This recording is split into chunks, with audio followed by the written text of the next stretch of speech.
미국 우선주의와 그 신고립주의 경영과 관련해서 그 미국의 대정책 이념 원행을 할 수 있는 고립주의와 국제주의 이런 그 경향을 역사적 관점에서 한번 그 살펴보고 트럼프 행정부의 그 차후 정책 경향상을 전망하는 게 있겠습니다.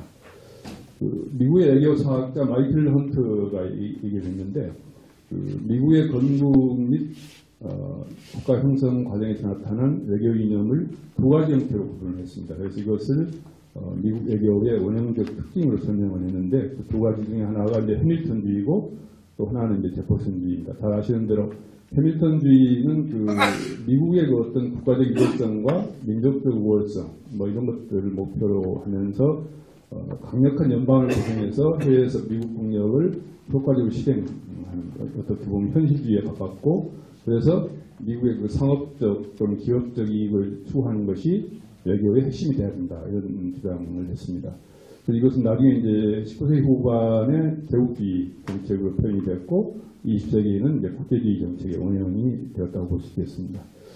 이 두 번째는 이제 제퍼슨주의인데 이것은 그 미국의 가치 보존이 목표고 그래서 그 1차적인 목표는 국민들의 복리 증진 그리고 민주주의 완성 및 보호 뭐 이런 것 등과 관련해서 고립주의적인 경향을 보이면서 미국의 이상주의 토대가 됐다 이렇게 볼 수 있겠습니다. 이와 같은 그 두 가지 이 주의의 선명한 차이가 있긴 있지만은 한결같은 공통점은 외회주의를 바탕으로 한다는 그런 것이죠.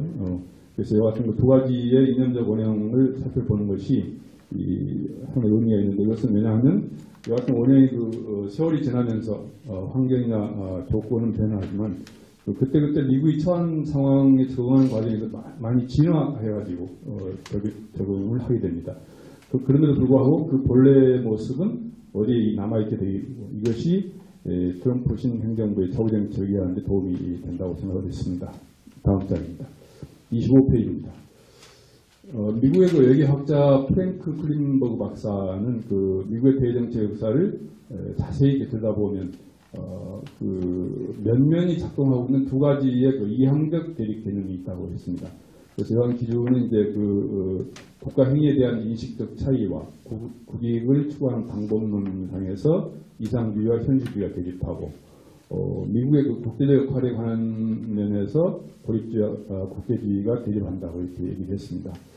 그래서 이상주의, 현실주의는 생략을 하고 고립주의와 이제 국제주의, 개입주의를 한번 이렇게 살펴보면은 고립주의는 그 1823년에 이제 멀러 독트린 발표 이후에 부차가 많이 됐는데 그것은 사실 그 식민지 시대부터 주창이 돼서 어떻게 보면 미국 외교의 상징이 되어 왔습니다.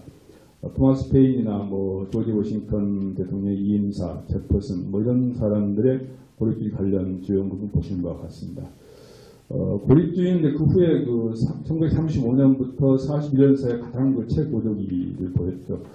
그 이후에 이제 그 1970년 월남전 참전과 니슨 대통령의 신고립주의가 되었는데 니슨 대통령이 이제 1969년에 취임을 하는데 그때 당시 미국의 재정 적자가 3조 달러였다고 합니다.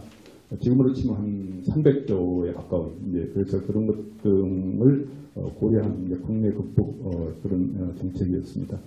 그래서 고립주의 본질을 보면은 미국이 그때 당면했던 어떤 그 국내적 환경에 대응하기 위한 그 생존법의 일환이었고 그래서 대외적 적극성보다는 내적 성장에 치중하려는 그런 정책적 보호막이었다. 뭐 이렇게 평가를 하고 있습니다.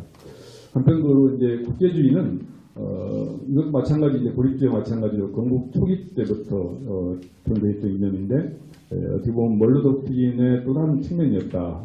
왜냐하면 당시 멀러 독트린 그 발표 당시 유럽의 그 대륙에 대해서 고립주의를 보였지만 또 다른 한편으로 자기들이 인접한 그 카리브해나 중남미 국가들에 대해서는 개입주의 정책을 시행한 사례가 있습니다.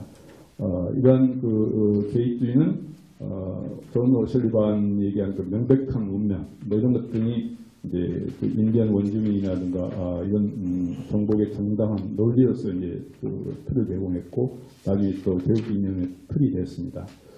이후에 그 1차 대전에 이제 참전을 하면서 당시 윌슨 대통령 같은 경우 어떻게 보면 그 1차 대전 개입을 이상주의를 내세워서 민주주의를 수호한다는 어떤 그런 명분을 가지고 이제 참전했는데 전쟁 후에 국제연맹을 만들어서 국제정치 현실적으로 개입을 하게 됐다. 그래서 정작 현실적으로는 미국은 이제 국제연맹에 가입을 하지 못했고 결국 이제 소련도 러시아도 빠지고 그래서 국제연맹은 2차 대전을 예방하지 못했다는 그런 비판을 받아왔습니다.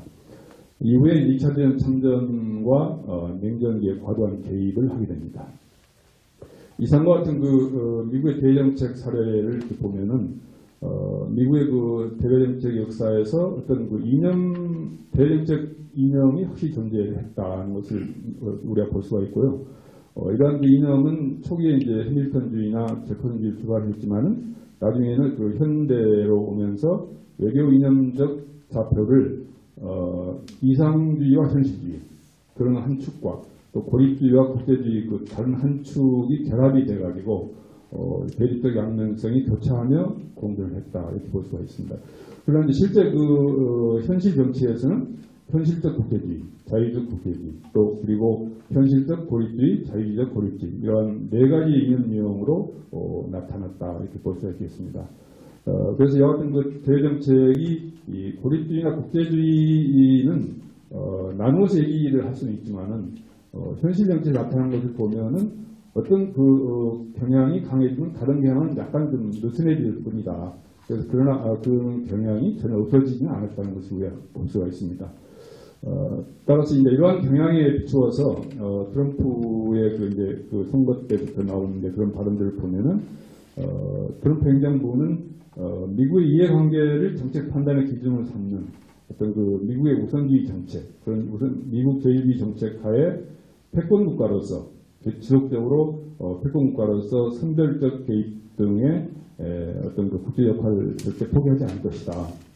그리고 이제 신고립주의 관련된 그런 언급은 미국 중산층 그런 국민들의 요구에 따라서 보호무력을 강화한다든지 또 동맹국 방위 분담을 요구한다든지 그리고 이제 이것이 미국의 어떤 직접적인 미국의 국가 이익과 관련이 없는 사안에 대해서는 개입을 최소화하는 그런 어떤 부분적인 고립주의 성향을 동시에 보일 것이다. 이렇게 저는 판단을 했습니다. 이상입니다.